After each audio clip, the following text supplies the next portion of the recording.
टिहरी हरिद्वार के दौरे पर रहने वाले हैं मुख्यमंत्री पुष्कर सिंह धामी। जी हां, टिहरी के बूढ़ा केदार क्षेत्र का सीएम पुष्कर सिंह धामी जायजा लेने पहुंचेंगे।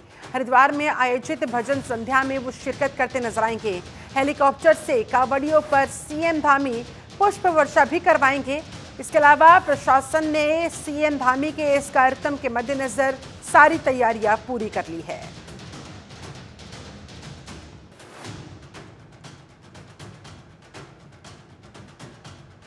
प्रशासन ने सीएम के इस कार्यक्रम के मद्देनजर सारी तैयारियां पुख्ता करके रखी है। टिहरी और हरिद्वार के दौरे पर आज मुख्यमंत्री पुष्कर सिंह धामी रहने वाले हैं।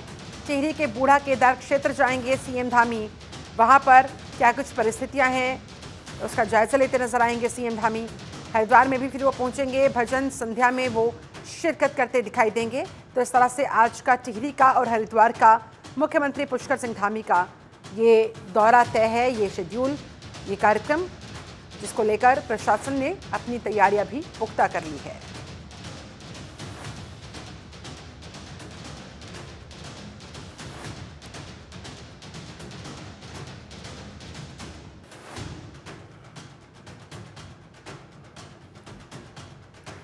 हरीश खन्ना मेरे साथ संवाददाता ज्यादा जानकारी के साथ लाइव जुड़ गए हैं। हरीश, पहले कहां का कार्यक्रम, टिहरी का या हरिद्वार का, और क्या क्या इसमें आज का पूरा शेड्यूल मुख्यमंत्री पुष्कर सिंह धामी का रहने वाला है? आज मुख्यमंत्री के जो कार्यक्रम है वो जहाँ आप करेंगे।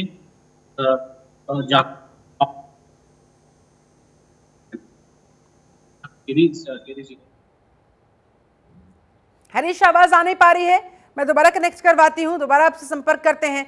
फिलहाल तो आपको बता दें ये हरिद्वार और टिहरी का आज का कार्यक्रम रहेगा मुख्यमंत्री पुष्कर सिंह धामी का। हरिद्वार में जहां भजन संध्या कार्यक्रम में उनकी उपस्थिति आज देखने को मिलेगी, वहां पर अन्य तमाम लोगों की मौजूदगी में मुख्यमंत्री सीएम पुष्कर सिंह धामी उसमें शिरकत करते नजर आएंगे। तो टिहरी जाने का भी उनका कार्यक्रम है। टिहरी के बूढ़ा केदार क्षेत्र में जाकर वो वहां मौजूद परिस्थितियों का जायजा लेंगे। दरअसल कई जगह उत्तराखंड में भारी बारिश की वजह से भूस्खलन जैसी परिस्थितियां उत्पन्न हुई, लैंडस्लाइड की वजह से कई सारे मार्ग ऐसे रहे जो कि पूरी तरह से कट गए, पूरी तरह से बंद हो गए। ऐसे में मुख्यमंत्री धामी की जो नजरें हैं लगातार वो मॉनिटरिंग कर रही हैं, पैनी नजरें उनकी बनी हुई है परिस्थितियों पर। संबंधित अधिकारियों के साथ लगातार वो टच में हैं। और इसी के मद्देनजर फिलहाल जानकारी ये भी कि हेलीकॉप्टर से कांवड़ियों पर पुष्प वर्षा भी आज करवाई जाएगी। मुख्यमंत्री पुष्कर सिंह धामी खुद इस पूरे कार्यक्रम में उपस्थित इस दौरान रहने वाले हैं। टिहरी का बूढ़ा केदार क्षेत्र, वहां भी पहुंचेंगे सीएम धामी। हरिद्वार में भजन संध्या कार्यक्रम शाम के समय रखा गया है, वहां भी पहुंचेंगे सीएम धामी। इसके अलावा हरिद्वार में देखिए इस समय जमावड़ा लगा हुआ है और भक्तिमय माहौल है। शिव शंकर के जयकारों से पूरा हरिद्वार गूंज रहा है। ऐसे में वहां पर कांवड़ियों पर पुष्प वर्षा भी आज करवाई जा सकती है। सीएम पुष्कर सिंह धामी इन तमाम तैयारियों को लगातार मॉनिटर भी कर रहे हैं। और आज का ये दौरा टिहरी का और हरिद्वार का सीएम धामी का। हरीश खन्ना हमारे साथ एक बार फिर से कनेक्ट हो गए हैं। हरीश, क्या कार्यक्रम है आज सीएम धामी का, पहले टिहरी का या हरिद्वार का, कितने कितने बजे का, क्या क्या कार्यक्रम बताए जरा? देखिए, इस बार मुख्यमंत्री पुष्कर सिंह धामी के दो कार्यक्रम हैं। है जिसमें टिहरी की अगर बात करें तो टिहरी जनपद के जो बूढ़ा केदार में जिस तरह से आज के और लोगों को काफी नुकसान हुआ था, हताहत हुए थे, और आज वहाँ का स्थलीय निरीक्षण मुख्यमंत्री कर रहे हैं। और इसके साथ ही 11:30 बजे मुख्यमंत्री का टिहरी जनपद में पहुंचने का कार्यक्रम है। बूढ़ा केदार के आसपास के इलाकों में जो नुकसान हुआ है भारी बारिश के कारण वहाँ का जायजा लिया जाएगा।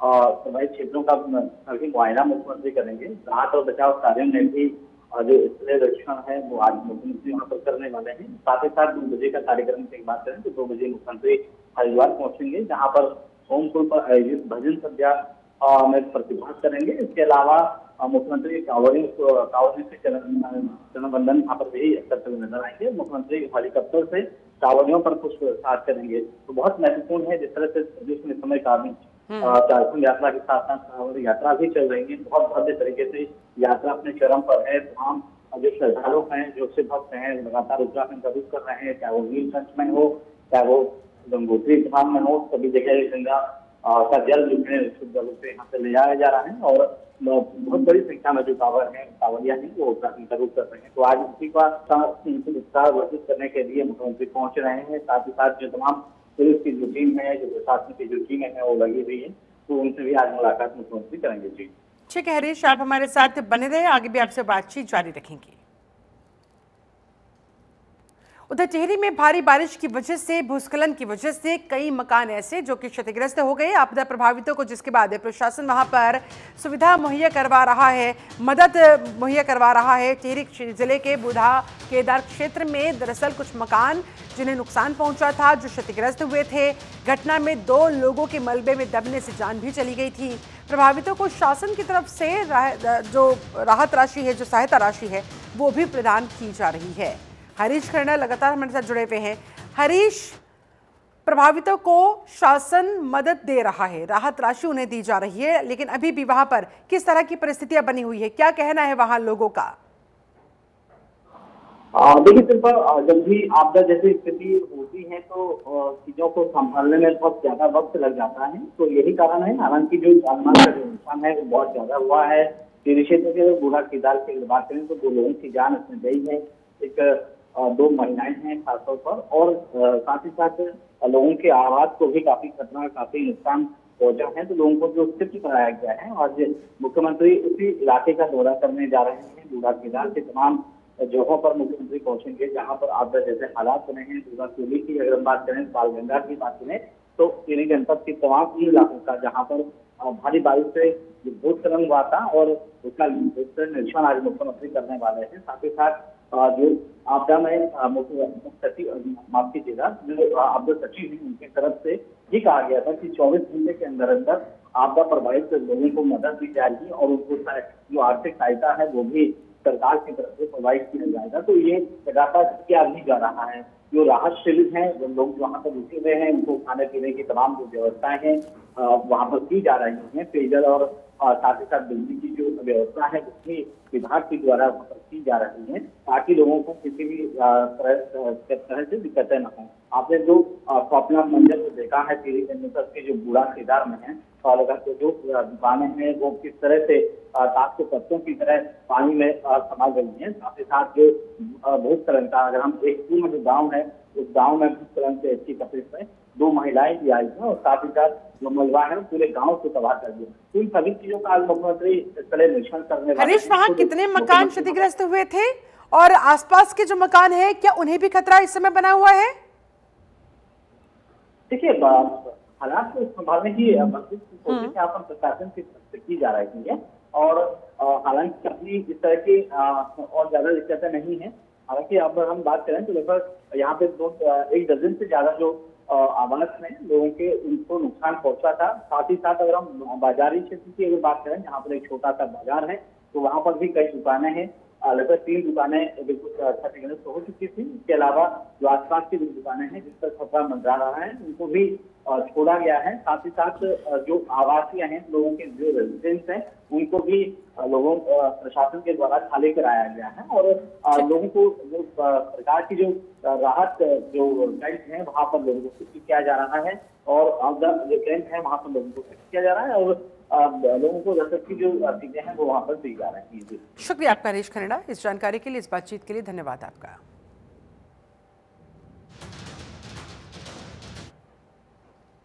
और अब बात अगली बड़ी खबर की। दिल्ली से गृह मंत्री अमित शाह से मिले गणेश जोशी। इस दौरान, इस मुलाकात के दौरान कई अहम मुद्दों पर मंत्री गणेश जोशी ने अमित शाह के साथ चर्चा की। वाइब्रेंट विलेज योजना के तहत उत्तराखंड को धनराशि भी दी गई है। अमित शाह का गणेश जोशी ने आभार भी व्यक्त किया है कि उत्तराखंड के विकास के लिए ये जो धनराशि प्रदेश को दी गई है, उससे और तेज गति के साथ विकास के पथ पर राज्य को आगे ले जाया जा सकेगा। गणेश जोशी से गृह मंत्री अमित शाह की मुलाकात के दौरान की ये तस्वीरें देखिए आपके सामने। कई अहम मुद्दों पर इस दौरान मंत्री गणेश जोशी ने अमित शाह के साथ चर्चा की है। वाइब्रेंट विलेज योजना महत्वाकांक्षी योजना है। बहुत बड़े स्तर पर इस योजना को अमली जामा पहनाया जा रहा है। इस योजना को, इसके जरिए लोगों को लाभ पहुंचाने का प्रयास किया जा रहा है और इसके तहत जो धनराशि दी गई है केंद्र सरकार की तरफ से, उसको लेकर भी मंत्री गणेश जोशी ने अमित शाह का धन्यवाद किया।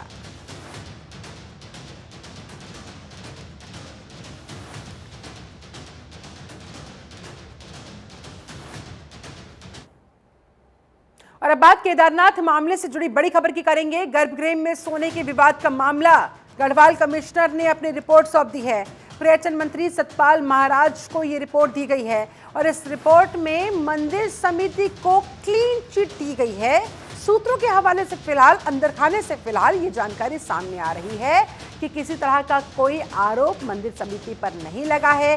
क्लीन चिट दे दी गई है। जो रोल था मंदिर समिति का वो पूरी तरह से पाक साफ बताया जा रहा है। कोई गड़बड़ झाला नहीं हुआ है। इस रिपोर्ट में मंदिर समिति को क्लीन चिट देने की जानकारी सूत्रों के हवाले से फिलहाल सामने आ रही है। हालांकि इस रिपोर्ट के सामने आने का भी फिलहाल करना होगा इंतजार। केदारनाथ मामले से जुड़ी ये बड़ी खबर, गर्भगृह में सोने के विवाद का मामला, सोने को लूटने के जो आरोप तमाम तरह के लगाए गए थे, उसके बाद जांच करवाई गई। गढ़वाल कमिश्नर ने अपनी जांच रिपोर्ट सौंप दी है। पर्यटन मंत्री सतपाल महाराज को ये रिपोर्ट सौंपी गई है और इस रिपोर्ट में अंदर खाने से जानकारी, सूत्रों के हवाले से जानकारी की मंदिर समिति को क्लीन चिट दी गई है।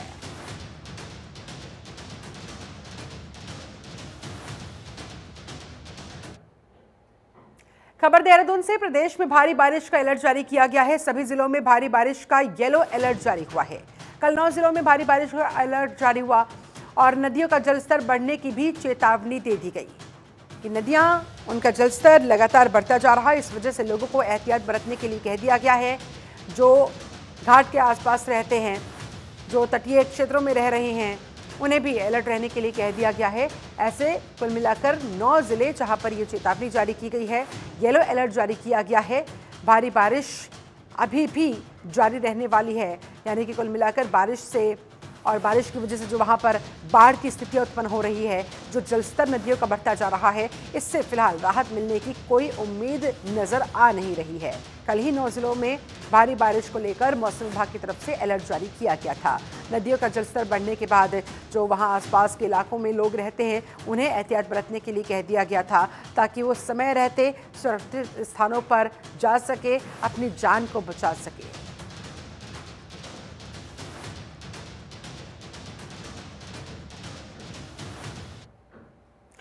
उत्तराखंड में बारिश का कहर थमने का नाम नहीं ले रहा। प्रदेश में लगातार बारिश ने जमकर कहर बरपाया हुआ है। मौसम विभाग ने भी प्रदेश के 9 जिलों में भारी बारिश की संभावना जताई है, साथ ही लोगों को अलर्ट रहने की अपील की। देखिए रिपोर्ट।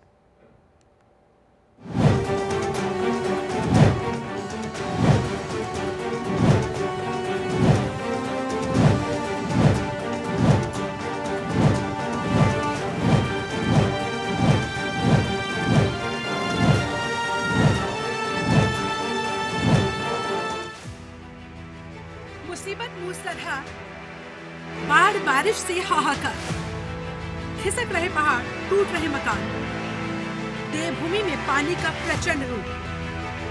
देवभूमि उत्तराखंड में मानसून ने रफ्तार पकड़ ली है।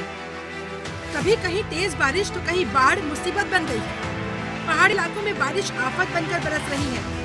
उत्तराखंड के पर्वतीय इलाकों में लगातार भारी बारिश होने के चलते सभी नदी नाले उफान पर है। बढ़ते जलस्तर से कई जगह लोगों का जीवन अस्त व्यस्त हो गया। उत्तराखंड के 5 जिलों में आज बारिश की संभावना है, जिसे लेकर मौसम विज्ञान केंद्र ने अलर्ट जारी किया है।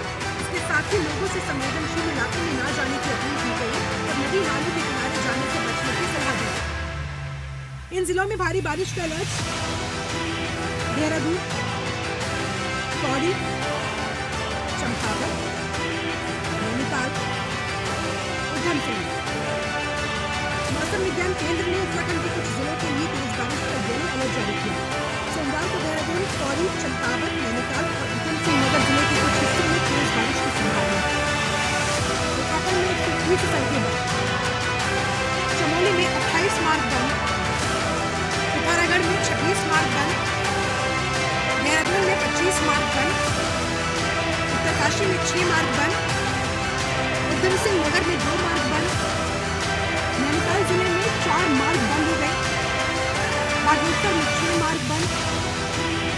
चंपावत में भी 2 मार्ग बंद हुए, पौड़ी गढ़वाल में 3 मार्ग बंद, टिहरी में 12 मार्ग बंद हुए हैं, जबकि भूतप्रयाग में 7 मार्ग बंद हुए हैं। इस तरह से कुल मिलाकर उत्तराखंड में 130 मार्ग ऐसे जो कि बंद हो गए हैं। इनमें बॉर्डर रोड, राज्य मार्ग से लेकर ग्रामीण मार्ग तक शामिल है। सबसे ज्यादा मार्ग चमोली जिले में बंद है। यहाँ पर 28 ग्रामीण मार्ग बंद है, जिससे लोगों को परेशानी का सामना करना पड़ रहा है। वहीं नैनीताल में 4, बागेश्वर में 6, चंपावत में 2, पौड़ी गढ़वाल में 3, टिहरी में 12 और रुद्रप्रयाग जिले में 7 ग्रामीण मोटर मार्ग प्रभावित है।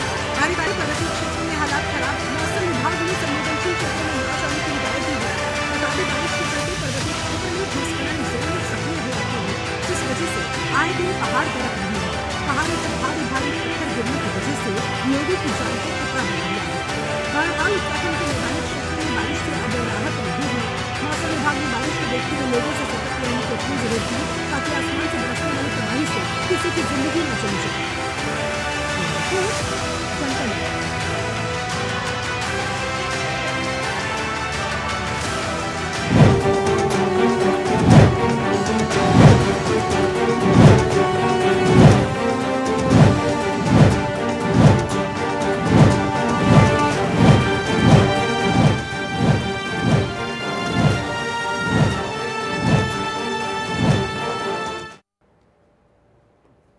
वहीं कांवड़ यात्रा के दौरान प्रशासन पर सुरक्षा व्यवस्था को चाक चौबंद रखने की बड़ी जिम्मेदारी होती है।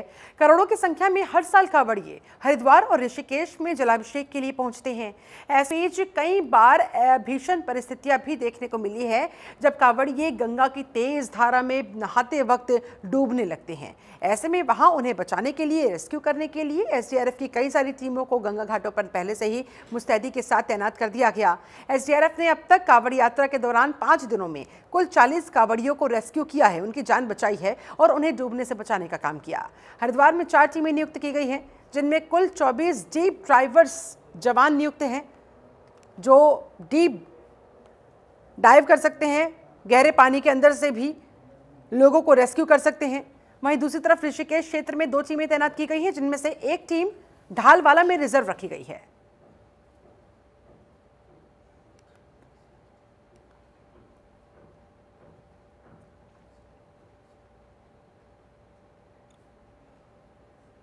वहीं आम जनता की समस्याओं के तुरंत समाधान के लिए जिलाधिकारी कार्यालय में हर सोमवार को जनता दरबार लगाया जाता है। जनता दरबार में लोग अपनी अपनी समस्याएं लेकर पहुंचते हैं। इस दौरान जिलाधिकारी सोनिका ने बताया कि जनता दरबार में 115 से ज्यादा शिकायतें आई, जिनमें जमीन से जुड़े हुए मामले, मानसून सीजन में जलभराव की समस्याओं से जुड़े हुए मामले सामने आए। जिलाधिकारी ने कहा कि ज्यादातर शिकायतों का मौके पर ही निस्तारण कर दिया गया और कुछ ऐसी शिकायतें रही जिनमें तकनीकी पहलुओं के आधार पर निस्तारण के लिए अधिकारियों को निर्देश दे दिए गए।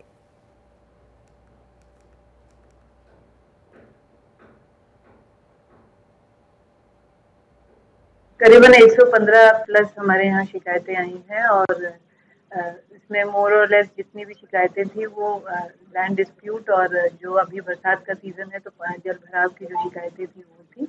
और इसमें जो ज़्यादातर शिकायतें लैंड से भी रिलेटेड थी वो सीनियर सिटीजन से रिलेटेड थी और हमारे जितने भी अधिकारी कर्मचारी बैठे हुए थे उनके सबसे यही इंस्ट्रक्शंस हैं कि इनको तत्काल निस्तारण करें। खबर उत्तरकाशी से, जहां भूस्खलन की वजह से गंगोत्री यमुनोत्री हाईवे बंद हो गया है। राना चट्टी डबरकोट के पास ये यमुनोत्री हाईवे पूरी तरह से ब्लॉक हो चुका है, बंद हो चुका है।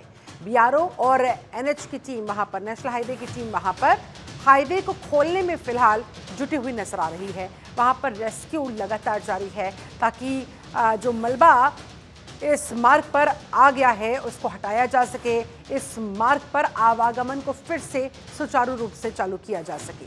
भूस्खलन की वजह से दरअसल ये हाईवे बंद हुआ। राना चट्टी डबरकोट के पास यमुनोत्री हाईवे ब्लॉक हो चुका है।